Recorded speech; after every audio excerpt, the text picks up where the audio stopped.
Good morning friends, welcome to shorthand helpline. Shorthand helpline में आप सभी का स्वागत है। तो चलिए स्टार्ट करते हैं। डिक्टेशन की स्पीड आपको पता ही होगी। सबसे पहले 80 शब्द प्रति मिनट, फिर इसके बाद 100 शब्द प्रति मिनट और लास्ट जो है वो 120 शब्द प्रति मिनट का डिक्टेशन है। 120 शब्द प्रति मिनट का डिक्टेशन आप लोगों के स्पेशल रिक्वेस्ट पर रखा गया है। सो प्लीज़ लाइक, कमेंट और शेयर करना बिल्कुल भी ना भूलें। अगर आपके कोई क्वेरीज हो तो भी आप कमेंट करके हमें बता सकते हैं। हम आपको फिर से बता दें कि इसकी आउटलाइंस एंड पीडीएफ आपको ग्रुप में भेजी जाती है, टेलीग्राम ग्रुप में, जो कि ऑफिशियल है फॉर ऑल। अगर आप ज्वाइन करना चाहते हैं तो आप डायरेक्ट सर्च करें स्टेनो हेल्पलाइन और ज्वाइन बटन पर क्लिक करके ज्वाइन हो सकते हैं, या फिर हमें डायरेक्ट मैसेज कर सकते हैं या कमेंट कर सकते हैं। ओके, तो चलिए स्टार्ट करते हैं। 80 शब्द प्रति मिनट डिक्टेशन स्टार्ट होगा 3 सेकेंड बाद। स्टार्ट। आमतौर पर यही माना जाता है कि पर्व, त्योहार या धार्मिक कार्यक्रमों के आयोजन समाज में सौहार्द की भावना को मजबूत करने के मौके होते हैं। ऐसे आयोजनों में शामिल लोग आपसी कड़वाहटों को भी भूल कर इंसानियत के रिश्तों को आगे बढ़ाते हैं। यूं भी हर धर्म का मूल तत्व मानवीय मूल्यों का प्रसार करना है और यह सुनिश्चित करना हर धार्मिक आस्था से जुड़े व्यक्ति की जिम्मेदारी भी है। पैरा। लेकिन पिछले कुछ समय से धर्म और आस्था से जुड़े कार्यक्रमों की प्रकृति में जिस तरह के बदलाव देखे जा रहे हैं वे बेहद चिंताजनक और दुखद हैं। हालत यह है कि देश की राजधानी होने के बावजूद दिल्ली भी ऐसे विवादों और हिंसा से मुक्त नहीं रह पा रही है। इस साल रामनवमी के बाद हनुमान जयंती पर निकाली गई शोभा यात्रा के दौरान जैसे दृश्य में देखने में आए और उसके बाद जिस तरह की हिंसक घटनाएं हुईं, उनसे जाहिर है कि सद्भाव के मौके पर अलग अलग धार्मिक समूहों के बीच तनाव और टकराव तक में बदल रहे हैं। सवाल है कि दुनिया में किस धर्म के मूल्य इंसानियत के विरुद्ध प्रतिद्वंदिता और हिंसा का पाठ पढ़ाते हैं। पैरा।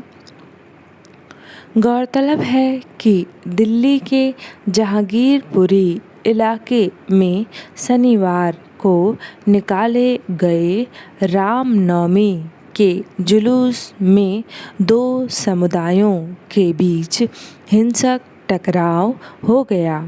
पुलिस ने हस्तक्षेप करके हालात को संभालने की कोशिश की, लेकिन इस बीच सामने आई घटनाओं ने किसी भी संवेदनशील और जिम्मेदार नागरिक को यह सोचने के लिए मजबूर किया कि आस्था और पर्व के आयोजन में नाहक प्रतिद्वंदिता के लिए कितनी जगह होनी चाहिए, और अगर ऐसा होता है तो अन्य पक्षों को ऐसे कितने संयम और समझदारी से काम लेना चाहिए।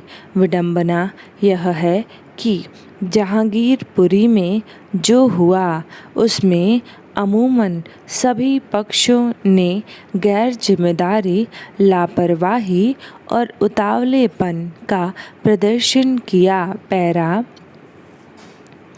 इसके अलावा शोभा यात्रा में शामिल लोगों की गतिविधियां आदि देखने के बावजूद पुलिस ने उचित कदम क्यों नहीं उठाए? अब पुलिस की ओर से कहा गया कि उस जुलूस के लिए कोई अनुमति नहीं ली गई थी।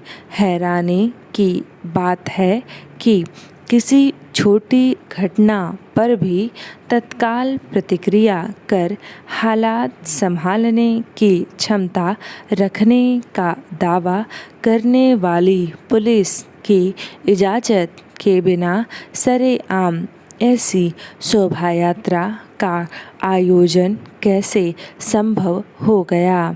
अगर ऐसा था तो पुलिस ने हिंसक माहौल पैदा होने के पहले उसे रोकने की कोशिश क्यों नहीं की?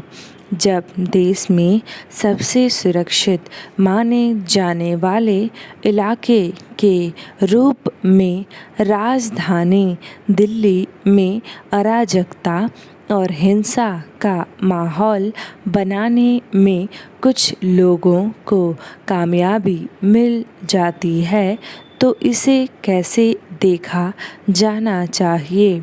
यह ध्यान रखने की ज़रूरत है कि दिल्ली अभी 2 साल पहले हुए दंगों का दर्द नहीं भूल सकी है। धार्मिक सद्भाव और सहिष्णुता इस देश की असली ताकत और पहचान रही है। इसे नुकसान पहुंचाने की हर कोशिश को नाकाम किया जाना चाहिए। डिक्टेशन समाप्त हुआ 80 शब्द प्रति मिनट का। अब हम स्टार्ट करेंगे 100 शब्द प्रति मिनट। डिक्टेशन से पहले प्लीज़ आप लोग मेक श्योर करें कि आप लोगों ने हमारे चैनल को सब्सक्राइब किया है और बेल आइकन को ज़रूर दबाया है, क्योंकि कभी क्या होता है कि नोटिफिकेशन आपको नहीं मिल पाता, तो उसका रीज़न यही होता है कि आप लोगों ने सब्सक्राइब अगर कर लिया है तो बेल आइकन नहीं दबाया है, ताकि जो भी हम वीडियोज़ अपलोड करें उसका नोटिफिकेशन सबसे पहले आपको मिले। ओके, चलिए स्टार्ट करते हैं। 100 शब्द प्रति मिनट डिक्टेशन स्टार्ट होगा 3 सेकेंड बाद।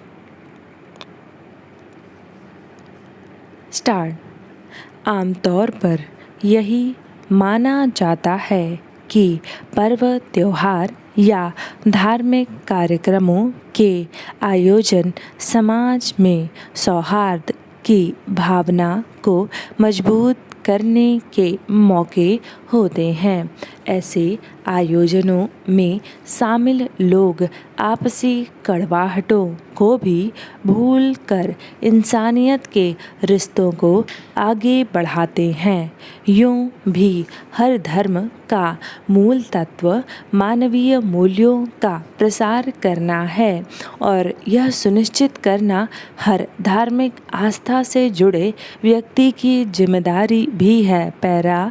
लेकिन पिछले कुछ समय से धर्म और आस्था से जुड़े कार्यक्रमों की प्रकृति में जिस तरह के बदलाव देखे जा रहे हैं वे बेहद चिंताजनक और दुखद हैं। हालत यह है कि देश की राजधानी होने के बावजूद दिल्ली भी ऐसे विवादों और हिंसा से मुक्त नहीं रह पा रही है।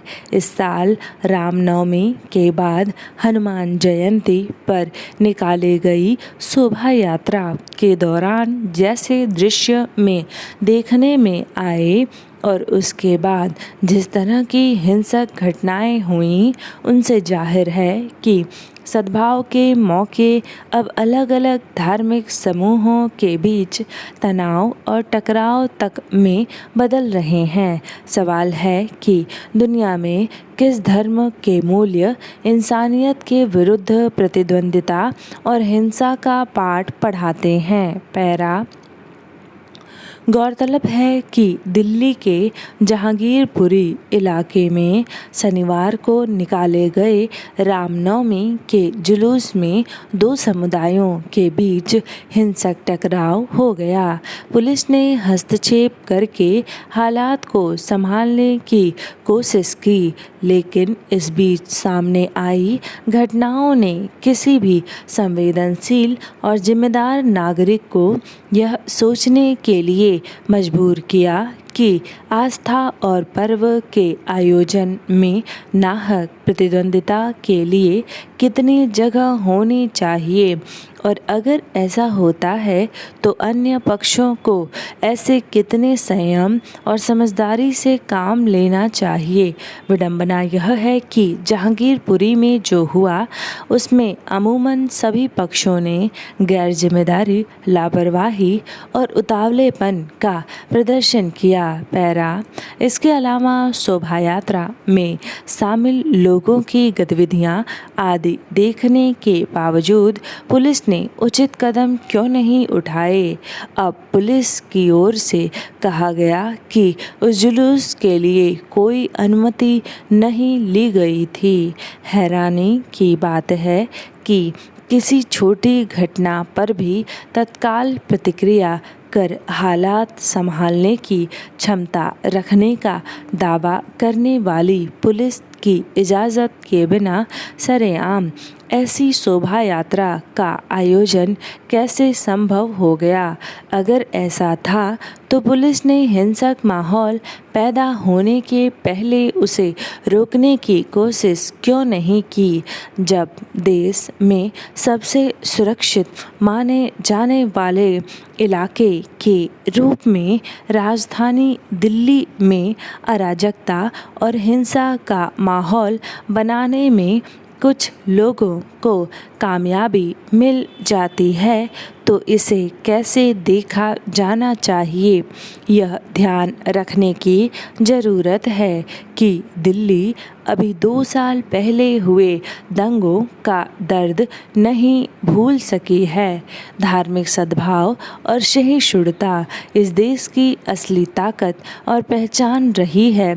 इसे नुकसान पहुंचाने की हर कोशिश को नाकाम किया जाना चाहिए। 100 शब्द प्रति मिनट डिक्टेशन समाप्त हुआ। अब बारी है 120 शब्द प्रति मिनट के डिक्टेशन की। प्लीज़ उसके पहले डिक्टेशन को लाइक ज़रूर करें और अगर आपके कोई सवाल हो या फिर कुछ कहना चाहते हो या फिर कुछ भी कमेंट के माध्यम से आप हमें बताना चाहते हो तो भी कर सकते हैं। ओके, तो चलिए स्टार्ट करते हैं। 120 शब्द प्रति मिनट का डिक्टेशन स्टार्ट होगा 3 सेकेंड बाद। स्टार्ट। आमतौर पर यही माना जाता है कि पर्व, त्योहार या धार्मिक कार्यक्रमों के आयोजन समाज में सौहार्द की भावना को मजबूत करने के मौके होते हैं। ऐसे आयोजनों में शामिल लोग आपसी कड़वाहटों को भी भूलकर इंसानियत के रिश्तों को आगे बढ़ाते हैं। यूं भी हर धर्म का मूल तत्व मानवीय मूल्यों का प्रसार करना है और यह सुनिश्चित करना हर धार्मिक आस्था से जुड़े व्यक्ति की जिम्मेदारी भी है।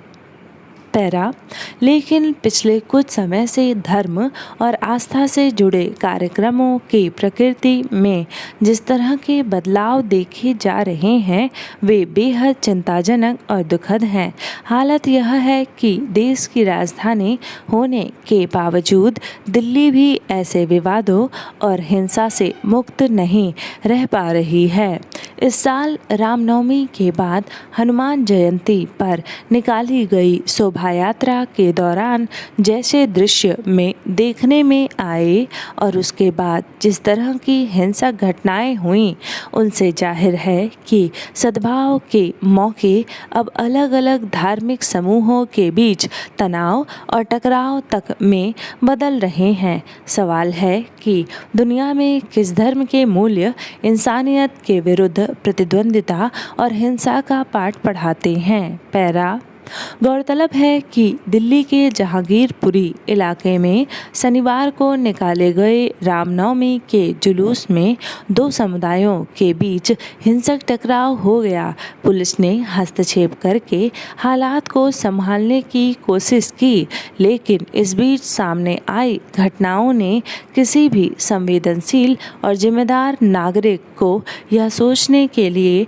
मजबूर किया कि आस्था और पर्व के आयोजन में नाहक प्रतिद्वंदिता के लिए कितनी जगह होनी चाहिए, और अगर ऐसा होता है तो अन्य पक्षों को ऐसे कितने संयम और समझदारी से काम लेना चाहिए।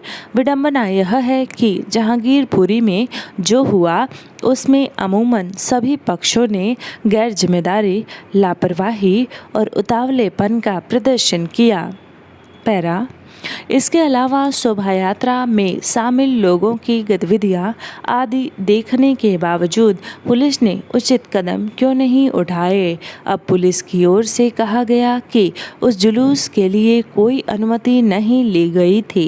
हैरानी की बात है कि किसी छोटी घटना पर भी तत्काल प्रतिक्रिया कर हालात संभालने की क्षमता रखने का दावा करने वाली पुलिस की इजाज़त के बिना सरेआम ऐसी शोभा यात्रा का आयोजन कैसे संभव हो गया। अगर ऐसा था तो पुलिस ने हिंसक माहौल पैदा होने के पहले उसे रोकने की कोशिश क्यों नहीं की। जब देश में सबसे सुरक्षित माने जाने वाले इलाके के रूप में राजधानी दिल्ली में अराजकता और हिंसा का माहौल बनाने में कुछ लोगों को कामयाबी मिल जाती है तो इसे कैसे देखा जाना चाहिए। यह ध्यान रखने की ज़रूरत है कि दिल्ली अभी 2 साल पहले हुए दंगों का दर्द नहीं भूल सकी है। धार्मिक सद्भाव और सहिष्णुता इस देश की असली ताकत और पहचान रही है। इसे नुकसान पहुंचाने की हर कोशिश को नाकाम किया जाना चाहिए। डिक्टेशन समाप्त हुआ। आई होप आप लोगों ने लिखा होगा, और अगर अच्छे से लिखा है तो इसे ट्रांसलेट करिए। चूँकि ये यूट्यूब का है तो इसमें आपको मिलेगा तो नहीं, वेबसाइट में फीड नहीं होगा, क्योंकि वेबसाइट में फीड तो हमारे पेड मेंबर्स के लिए ही रहता है। बट आप इसे लिखें, कॉपी में ट्रांसलेट करें और फिर डिक्टेशन प्ले करके मैच करें कि कितनी गलतियाँ की है आपने, और हमें कमेंट बॉक्स में ज़रूर बताएं। ओके, मिलते हैं नेक्स्ट वीडियो में। टिल देन आप अपना ख्याल रखें और अपने परिवार वालों का ख्याल रखें। मिलते हैं नेक्स्ट वीडियो में। धन्यवाद।